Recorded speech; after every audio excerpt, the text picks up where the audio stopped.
Madame, Messieurs, merci et bienvenue à cette grande édition du journal des Baobab News GV. Débutons là par la politique. C'est avec 46 voix sur 48 au terme du scrutin organisé ce vendredi à l'Assemblée provinciale dans son siège que Gérard Moulumba, alias Gekoko, d'élu de PES, a été élu vice-gouverneur de la ville de Kinshasa, capitale de la République démocratique du Congo. Gérard Moulumba va désormais remplacer et occuper le poste de Néron Mbungu qui a été déchu en 2021 par les députés provinciaux. Suivez ce mouvement après son élection.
Déjà, on espère qu'en tant que député, il a le souci premièrement de la population en tant qu'élu de la population.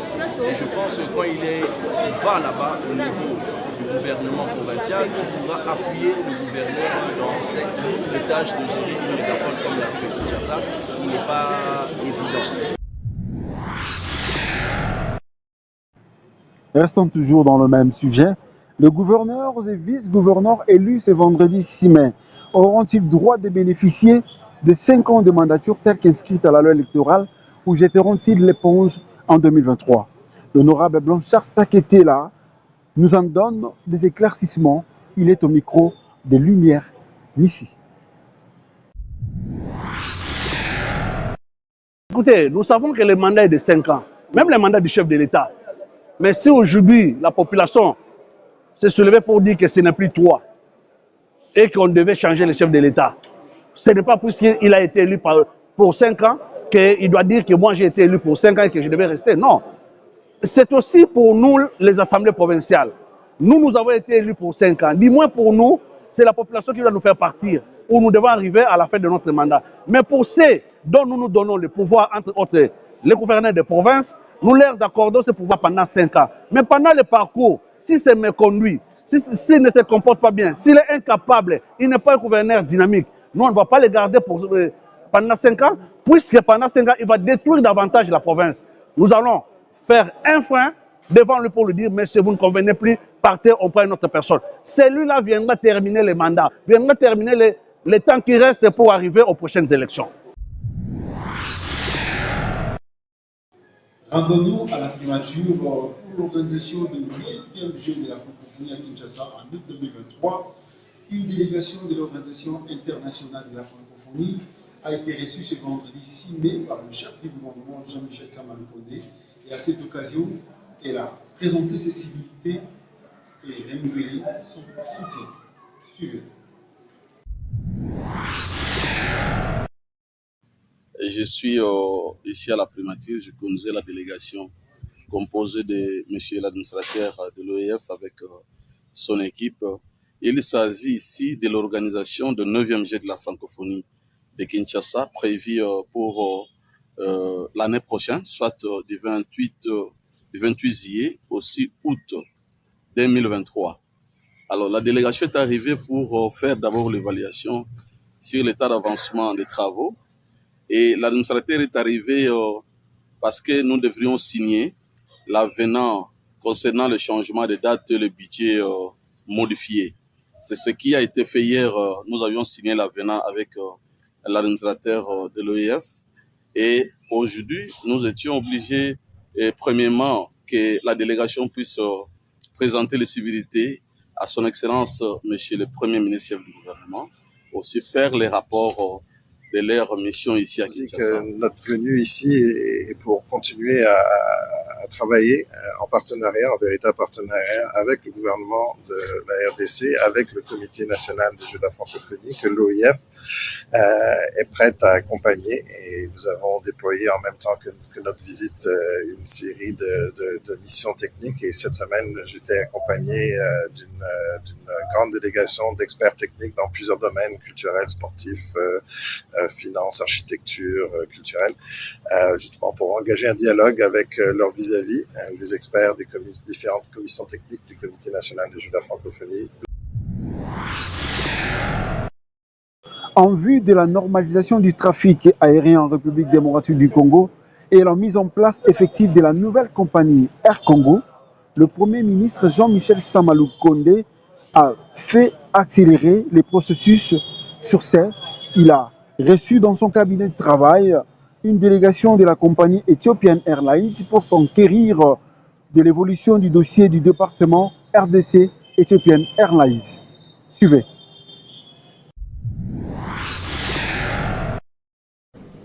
Yeah, it is. Nous sommes très heureux, évidemment, d'être reçus ce soir par le Premier ministre, chef du gouvernement, afin de pouvoir rassurer le gouvernement congolais de la détermination du groupe Ethiopian Airlines à pouvoir faire le partenariat stratégique, d'autant plus qu'il y a nécessité de pouvoir desservir non seulement le pays au niveau national, aussi dans la région. Et dans notre vision, nous voyons aussi la possibilité de pouvoir utiliser le vol international. Dans l'entretemps, nous remercions infiniment cette opportunité qui nous a été accordée par le gouvernement congolais à travers le Premier ministre et bien sûr en travaillant en connivence avec le ministère des Transports, voies de communication et des enclavements. Donc nous sommes là pour, démontrer notre engagement ferme à pouvoir mettre sur pied une société aérienne digne de ce nom. To make this happen. So we are extremely happy. En tête de la délégation, le ministre des Transports, Voies des Communications et Désenclavement assure que le gouvernement qui a approuvé ces projets des partenariats s'active pour mettre sur pied Air Congo en vue de normaliser les transports aériens en République démocratique du Congo. Suivez-les.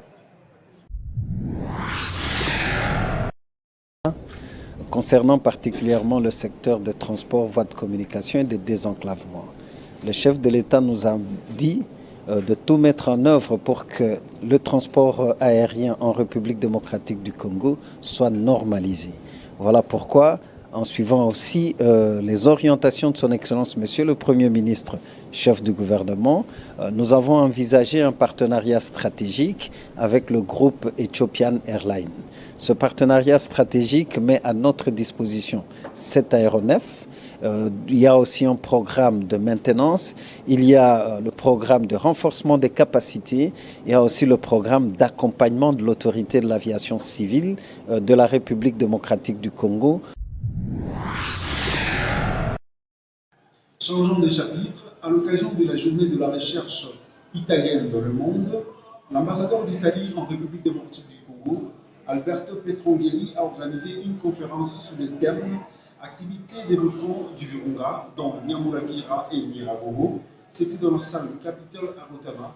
Jordan Kassogo était là. Suivez. Cérémonie d'aujourd'hui, le professeur Dario collabore avec l'OVG depuis près d'une vingtaine d'années. C'est un spécialiste de géochimie et donc il a une grande expérience sur la variation des produits volcaniques qui accompagnent l'activité volcanique de Nyiragongo et de Nyamulagira. Donc c'est cette expérience qui nous a livré, qui est tout à fait très enrichissante dans la compréhension du mécanisme des volcans du Virunga. Aujourd'hui, on a présenté une conférence sur les activités des volcans de Virunga avec le professeur Dario Tedesco, qui est un chercheur italien qui travaille ici depuis 1995. Donc, on essaye de faire connaître mieux ce que les chercheurs, les scientifiques italiens font en coopération avec d'autres pays. Et donc, dans le cas échéant, en coopération avec la RDC. L'Italie reste un partenaire solide dans le cadre des éruptions volcaniques. Nous avons aussi à tisser beaucoup de relations avec l'Observatoire volcanique de Goma, où l'Italie a eu à nous donner, et aussi ils vivent des volcans chez eux. L'expérience italienne nous a permis d'encourager les scientifiques à voir comment il faut faire. Donc il fallait, pour cette journée de la recherche, mais qui s'est fait autour des volcans de Virunga. Les Virunga, je parle des volcans de Nyiragongo et des volcans de Nyamulagira. Il fallait qu'on soit là pour encourager, mais aussi essayer de voir comment il faut tisser ces partenariats solides. Dans le but d'apporter plus de visibilité aux projets d'entrepreneurs, les récompenser, les accompagner et les amener dans une nouvelle dynamique, et tout en créant la nouvelle façon de faire des choses, Monitrans a présenté Smiling Entrepreneur le mardi 3 mai 2022 à l'hôtel Sulutani. Une initiative pour récompenser les projets à impact économique et social. Suivez ces reportages des Lumières Nissi.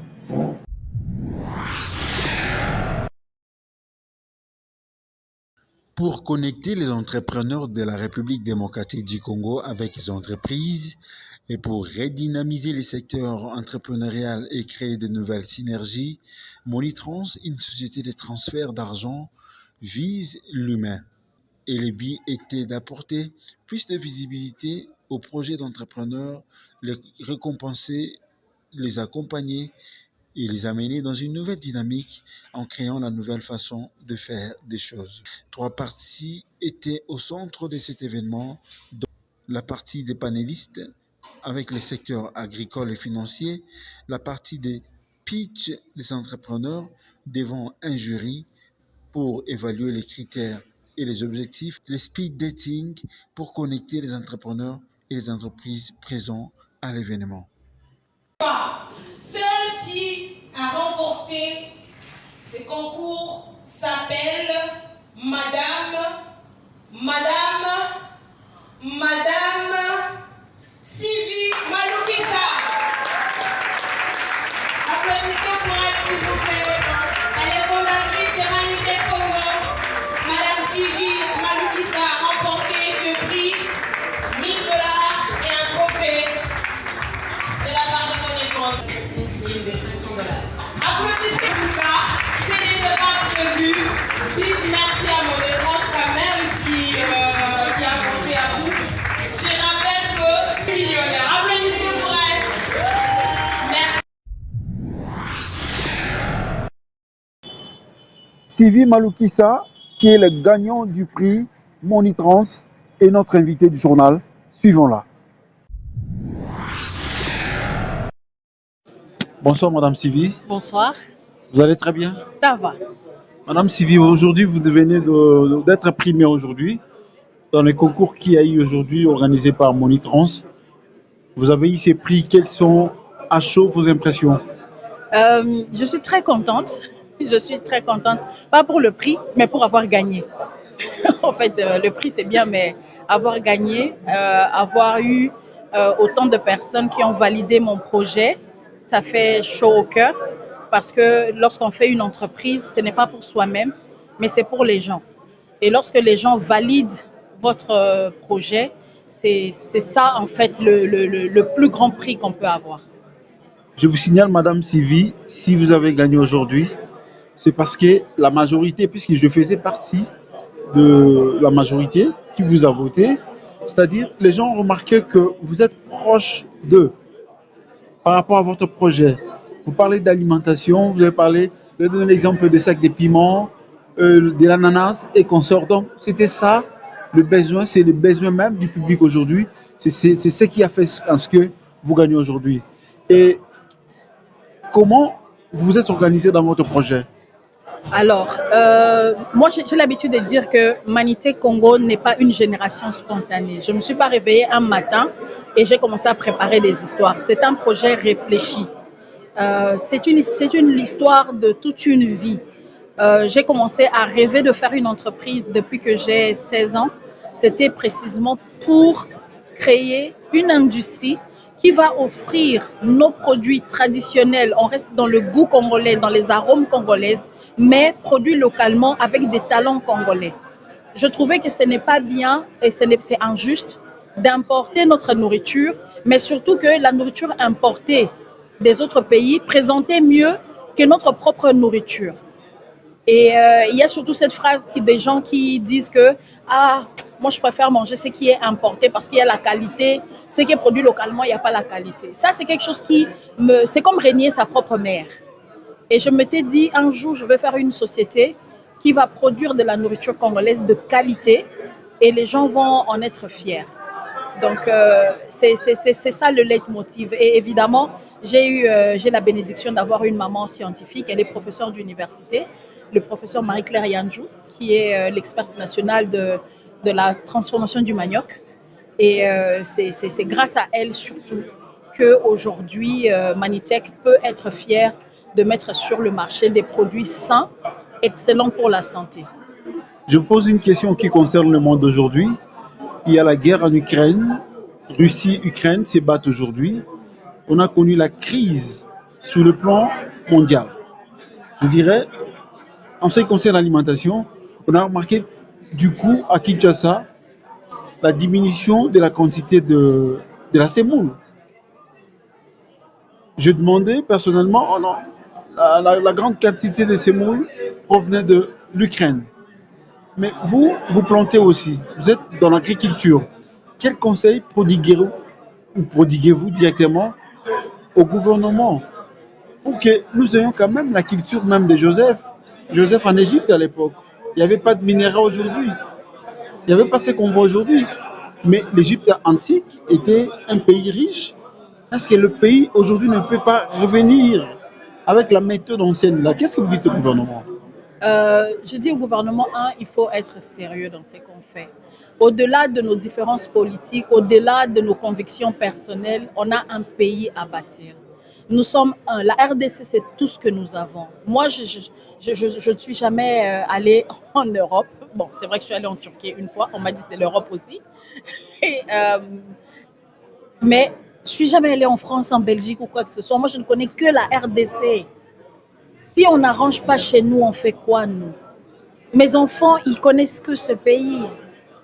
Okay? Au-delà de nos différences politiques, on a un pays à bâtir. Et la nourriture, c'est le basique. Même quand on grandit, on dit qu'une personne est responsable quand elle est capable de se nourrir elle-même. Comment est-ce qu'en tant que pays, on est incapable de se nourrir nous-mêmes? Dans un pays vert comme le nôtre, nous sommes le seul pays au monde où il y a un enfant qui meurt de faim alors qu'il est au milieu d'une forêt équatoriale. Ça fait mal au cœur. C'est parce qu'on n'a pas des politiques encourageantes pour l'agriculture et l'agroalimentaire en général. Et ça fait mal. Je pense que quelque part, le gouvernement doit regarder de près les politiques qui encouragent les entreprises comme les nôtres. Il n'est pas normal que je suis assise là, depuis le début de l'année, je ne fais que payer des taxes sur de l'argent que je n'ai pas. On a du mal à payer les travailleurs. Les coûts de production sont tellement élevés que finalement la nourriture coûte cher et les gens se rabattent sur les importations. C'est comme si nous, on fait des efforts pour rien. Et pourtant, il suffit juste qu'on puisse être... comment dire, je ne dis pas qu'il faut supprimer les impôts et les taxes. Hein. Sinon, si on supprime, comment on va construire les écoles et les routes? Ça, c'est important qu'on contribue, nous tous, n'est-ce pas? Mais il ne faut pas exagérer. Il ne faut pas exagérer. On a des problèmes d'électricité. Pour moi, ce trophée est quelque chose qui me masse un peu le cœur. Parce que lorsque tu passes tes journées à pleurer après l'électricité, et puis l'électricité arrive, et puis c'est l'eau qui est partie. Et puis l'eau, quand c'est parti, et puis il y a le papa là qui vient tracasser. On passe les journées à souffrir, mais le lendemain, on est encore là en train de produire. On a maintenant besoin que notre État, notre papa, oh l'État c'est ton père, c'est ta mère. On a besoin que cet État ait pitié de notre travail, parce que nous le faisons pour la population. Alors, vous dites quoi, Mani-Trans? Pas Monitrans. Monitrans, moi je dis ça en anglais. Monitrans, vous dites quoi? Merci, c'est une très très belle opportunité, une très très belle soirée et l'opportunité de présenter mon projet, ça m'a beaucoup, vraiment ça m'a touché, sincèrement. Et dites un mot à un jeune qui vous suit pour l'instant. Il faut surtout pas entreprendre. Faut pas entreprendre, cherche un travail et puis entreprends, à moins que tu sois fou et que tu acceptes de souffrir. Mais si tu acceptes de souffrir et que tu es fou comme moi, alors entreprends parce que tu es un vrai entrepreneur. Et n'arrête surtout pas. Ne laisse personne te dire que tu n'es pas assez bien. Ne laisse personne te dire que tu ne peux pas. Ne laisse personne mettre ses limitations sur toi. Parce que tu n'as aucune limite. Tu es congolais. Tu appartiens au grand Congo. Tu es puissant. Tu es grand comme ce pays. Donc voilà ce que je vais dire aux jeunes. Merci Madame Sylvie Malukisa. Merci. Au revoir.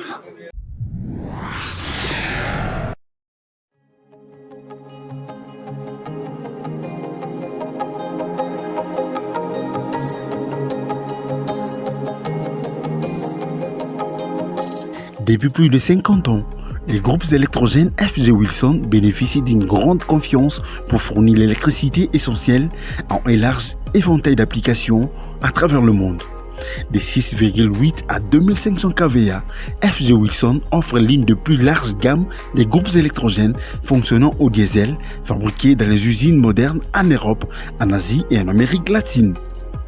On trouve nos groupes électrogènes installés dans de nombreux bâtiments parmi les plus emblématiques du monde, dans des hôpitaux, des banques, des usines, des chantiers de construction, des supermarchés ou alimentation, aux instituts et universités, dans de bars bistrots, boîtes de nuit, dans des hôtels, des églises, des bureaux et réseaux de télécommunications assurant en toute discrétion l'absence totale des coupures de courant. La distribution de ces genres de qualité est assurée par Unicompex Congo. Unicompex Congo est planté dans plus de 10 provinces de la République démocratique du Congo, dont Kinshasa, Katanga, Goma, Maniema, Bunia, Beni, Bukavu, Aro, Kisangani, Ouatta, Butembo. Unicompex livre aussi dans les 9 régions du Congo-Brazza, dont Pointe-Noire. Nous sommes très fiers de l'héritage de notre entreprise et continuons à répondre aux besoins de nos clients, petits ou grands, avec une puissance sur laquelle ils peuvent compter. Retrouvez Unicompex à une seule adresse à Kinshasa, 1458 avenue Colonel Lukusa à Gombe. Vous avez été nombreux à nous suivre, mesdames, messieurs. Nous sommes arrivés à la fin de cette grande édition du journal de Baobab GV. Que le Seigneur vous bénisse. Au revoir.